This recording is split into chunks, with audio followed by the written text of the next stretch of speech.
எல்லாருக்குமே வணக்கம். Welcome to mega life style. எல்லோரும் எப்படி இருக்கீங்க? ரொம்பவே நல்லா இருப்பீங்கன்னு நினைக்கிறேன். அதே மாதிரி நானுமே நல்லா இருக்கேன். இது வந்து ஒரு ஈவினிங் vlog வந்து இந்த வீடியோவில் ஷேர் பண்ணலான்னு இருக்கேன். அதுவும் இந்த வீடியோ வந்து டியூஸ்டே ஈவினிங் வந்து எடுத்தது.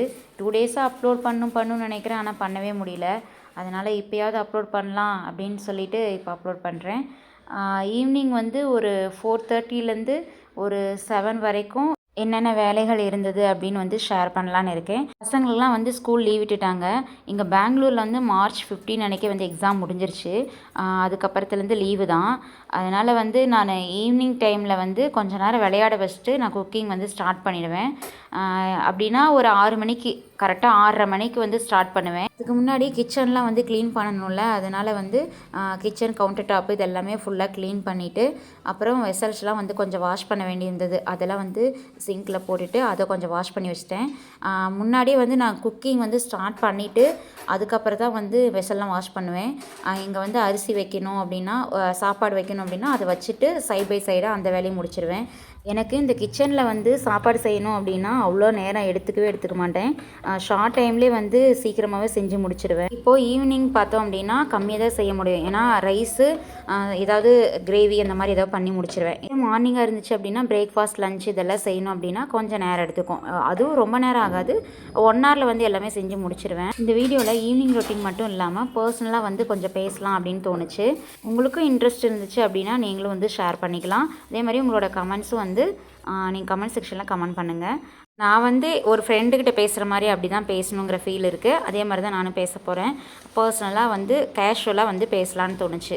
வேர்ல்டுலேயே வந்து விலை மதிக்க முடியாதது ஒன்று அப்படின்னா அது வந்து நான் டைமை தான் சொல்லுவேன், நேரம். ஏன் அப்படின்னா டைம் ஒன்ஸு வந்து போச்சு அப்படின்னா திரும்ப வராது. ஒரு நாள் வந்து எவ்வளோ வேல்யூ அப்படிங்கிறது வந்து நம்ம எல்லாருக்குமே தெரியும். ஆனால் நம்ம வந்து பயன்படுத்திக்கிறதுல தான் இருக்குது அது எவ்வளோ வேல்யூ அப்படின்னு சொல்கிறேன். அப்படின்னா எல்லா விமன்ஸுமே வந்து மேரேஜ் ஆச்சு அப்படின்னா அதுக்கப்புறம் ஹவுஸ் ஒய்ஃபாக தான் இருப்பாங்க. ஃபேமிலி, சில்ட்ரன், அது மாதிரி ஹஸ்பண்ட் பார்த்துக்கிறது, வீட்டை பார்த்துக்கிறது எல்லாமே நமக்கு வந்து லைஃப் இப்படியே போயிடும் இல்லையா? ஆனால் வந்து நம்ம இப்படியே வந்து எடுத்துக்காமல் நமக்கு எக்ஸ்ட்ரா வந்து ஒரு லைஃப் இருக்குது. லைஃப் வந்து 2 பார்ட்டாகவே பிரிக்கலாம். ஒன்று வந்து ஃபேமிலி, இன்னொன்று வந்து கெரியர். மேரேஜ் ஆன எல்லா விமன்ஸுமே வந்து ஹவுஸ் ஒய்ஃபாக தான் இருப்பாங்கன்னு சொல்ல முடியாது. ஏன்னா நிறைய பேர் வந்து வேலைக்கு போகிறவங்களாகவும் இருப்பாங்க. சில்ட்ரன் இருந்துச்சு அப்படின்னா குழந்தைங்கள பார்த்துக்கிட்டு இருப்பாங்க. ஃபஸ்ட்டு வந்து ஒன்றுமே பண்ண முடியாது. 5 இயர்ஸ் ஆகிற வரைக்கும் எதுவும் பண்ண முடியாது இல்லையா? அதனால் குழந்தைங்கள பார்த்துக்கிட்டு வீட்டில் வந்து ஹவுஸ் ஒய்ஃபாக இருப்பாங்க. அவங்களால என்ன வேலை முடியுமோ அதை வந்து செஞ்சுட்டு இருப்பாங்க. ஒரு சிலர் வந்து பார்த்துக்கிறதுக்கு ஆள் இருந்துச்சு அப்படின்னா அவங்க வந்து வேலைக்கு போக முடியும். அந்த மாதிரி இருக்கலாம். அப்படி ஒவ்வொருத்தருக்கும் ஒவ்வொரு லைஃப் இருக்கும். அந்த லைஃப்பில் வந்து நம்ம ஃபேமிலி மட்டுமே வந்து இன்க்ளூடிங் பண்ணி போகாமல் நமக்கும் வந்து ஒரு எய்ம் இருக்கும் இல்லையா? ஒரு வந்து என்னவா ஆகலாம், என்னவாலாம் இருக்க முடியும் அப்படின்னு வந்து நமக்குன்னு ஒரு பிளான் இருக்கும். நம்மளோட கெரியரை பற்றி ஏதாவது இப்போ படிச்சிருக்கிறவங்க மட்டும்தான் வேலையில் வந்து போக முடியும் அந்த மாதிரி இல்லாமல், நம்ம படிக்கலை அப்படின்னாலும் எல்லா விமனுக்குமே நான் வந்து பொதுவாக சொல்கிறேன், வீட்டில் இருந்தாலுமே வந்து நம்மளால் என்ன முடியுமோ அந்த வேலையை வந்து நம்மளால் செய்ய முடியும். நம்ம வந்து ஒரு வேலையை சந்தோஷமாக செய்யணும் அப்படின்னா நம்மளோட மைண்ட் செட் வந்து நல்லா ஹாப்பியாக இருக்கணும். ஹாப்பியாக இருக்க வைக்கணும் நாம். அதே மாதிரி ஃப்ரெஷ்ஷாக வந்து இருந்தால் மட்டும்தான் நம்மளால் ஒரு வேலையை ஈடுபாடு கொடுத்து நம்ம செய்ய முடியும். அதுக்கு வந்து ஃபேமிலியில் வந்து நம்ம நல்லா இருக்கணும். ஃபேமிலி நம்ம சுற்றி இருக்கிற எல்லாருமே வந்து நல்லா வச்சுருக்கணும். நாமளும் நல்லா வச்சுருக்கணும். அப்போ தான் நல்லா இருக்க முடியும். எதுக்கு சொல்கிறேன் அப்படின்னா இப்போ வந்து ஃபேமிலியில் ஸ்ட்ரெஸ் அப்படின்னா வந்து நம்மளால் எந்த வேலையுமே அதிகமாக செய்ய முடியாது. ஆனால் செஞ்சு தான் ஆகணுங்கிற ஒரு இது இருக்கும். ஆனாலும் நம்மளோட மனசளவில் வந்து அது செய்ய முடியாது. சொல்கிறது கரெக்டாக இல்லையான்னு மட்டும் கமெண்டில் சொல்லுங்கள். எனக்கு தெரிஞ்சதை நான் ஷேர் பண்ணுறேன். ஆனால் கண்டிப்பாக எல்லா விமன்ஸும் வந்து நிறைய ப்ராப்ளம் இருக்கும்.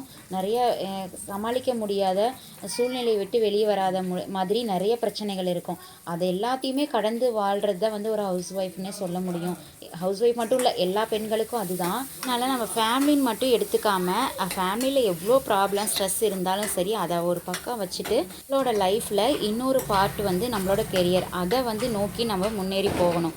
அப்படின்னா நாம் அதுக்கு என்ன செய்யணும், என்ன செஞ்சால் நாம் வந்து நமக்குன்னு ஒரு செல்ஃப் ரெஸ்பெக்ட் கிடைக்கும், நம்ம வந்து ஒரு ஸ்டெபிளாக நிற்க முடியும் அப்படின்னு வந்து நாம் முடிவு பண்ணிக்கணும். அதாவது நமக்கான டைமை நாம் தான் ஒதுக்கிட்டு நம்மளோட வேலைகளை நம்ம வந்து செய்யணும். எப்போ வந்து நம்மளோட வேலையை நம்ம செய்கிறோமோ அப்போவே வந்து நமக்கு ஒரு செல்ஃப் கான்ஃபிடென்ட் வரும். யாரையும் வந்து டிபெண்ட் பண்ணி இருக்காமல் நம்மளோட வேலையை நம்ம செய்யும் போது நமக்கு வந்து கண்டிப்பாக ஒரு செல்ஃப் கான்ஃபிடென்ட் இருக்கும். இப்போ வந்து நிறைய ஃபேமிலியில் வந்து ஹஸ்பண்ட் ஒய்ஃப்குள்ளே நிறைய பிரச்சனைகள், நிறைய சண்டைகள்லாம் வருது இல்லையா? அதெல்லாம் வந்து ஒருத்தருக்கு ஒருத்தர் புரிஞ்சிக்காத இருக்கறனால தான் வந்து கண்டிப்பாக வரும். இப்போ வந்து எல்லாருக்குமே அது வரும். அதை வந்து நம்ம ஸ்ட்ரெஸ்ஸாக எடுத்துக்கிறதுனால நம்ம தான் அதில் வந்து பாதிப்பு அடைகிறோம். அதனால் நம்ம அது வந்து அதுலேருந்து வெளியே வரத்துக்கு நாம் என்ன செய்யணும்? நமக்கான வேலையை நம்ம வந்து செய்யணும். கண்டிப்பாக நமக்குன்னு ஒரு ஐடென்டிட்டி இருக்கணும். அப்போ தான் வந்து நமக்குன்னு ஒரு செல்ஃப் கான்ஃபிடென்ட் வந்து நம்மளால் அந்த வேலையை வந்து செய்ய முடியும். எப்போவுமே வந்து ஹஸ்பண்டையே டிபெண்ட் பண்ணி இருக்கணும், அவங்களையே வந்து கண்டுக்கணும் அப்படின்னு இருந்தோம் அப்படின்னா நம்ம தான் வந்து ஹர்ட் ஆகும் எல்லா இடத்துலையுமே. இங்கேயுமே வந்து நம்மளால் கரெக்டாக வந்து ப்ரூவ் பண்ணவே முடியாது. தப்பாக இருந்தாலும் சரி அப்படி தான் அப்படின்ட்டு அக்செப்ட் பண்ணிட்டு போனால் மட்டும்தான் நம்மளால் நல்லா இருக்க முடியும்னு நினைக்கிறேன். ஏன்னா வந்து அந்த இடத்துல நம்ம தப்பு, ரைட்டு, கரெக்டு, இதுதான் சரி, இதுதான் தப்பு அப்படின்னு நம்ம வந்து ஆர்கியூ ஆரம்பிச்சிட்டாவே அந்த இடத்துல வந்து நம்ம கெட்டவங்களா ஆயிடுறோம். இது உண்மையா இல்லையான்னு சொல்லுங்கள். கண்டிப்பாக அந்த இடத்துல கெட்டவங்களா தான் தெரியும் மற்றவங்களுக்கு. அதுவே வந்து அவங்க என்ன சொன்னாலும் என்ன பேசினாலும் சரி சரி அப்படின்ட்டு தலையாட்டிட்டு போகும்போது அவங்களுக்கு நம்ம நல்லவங்களா இருப்போம். அதுதான் எல்லா இடத்துலையுமே நடக்கும்னு நினைக்கிறேன். இதுலேருந்து நான் என்ன சொல்ல வரேன் அப்படின்னா, ஃபேமிலியில் எவ்வளோ ஸ்ட்ரெஸ்ஸாக இருந்தாலும் சரி, என்ன பிரச்சனை இருந்தாலும் சரி, அதை வந்து நம்ம அதையே நினச்சிட்டு இருக்காம, அதை வந்து நம்ம மைண்டில் வச்சுக்காம நம்மளோட வேலையை நம்ம வந்து கான்ஃபிடெண்ட்டாக செய்யும் போது நம்மளால் ஸ்டெபிளாக இருக்க முடியும். நமக்கு என்ன வேலை தெரியுதோ வீட்டிலே இருந்தாலுமே சிம்பிளாக எந்த வேலையாக இருந்தாலும் சரி, இப்போ டெய்லரிங் கற்றுக்கிறது, இந்த மாதிரி ஏதாவது சாரீ பிஸ்னஸ், இந்த மாதிரி ஏதாவது நம்ம பண்ணிவிட்டு அது மாதிரி நம்ம போயிட்டுருக்கணும்.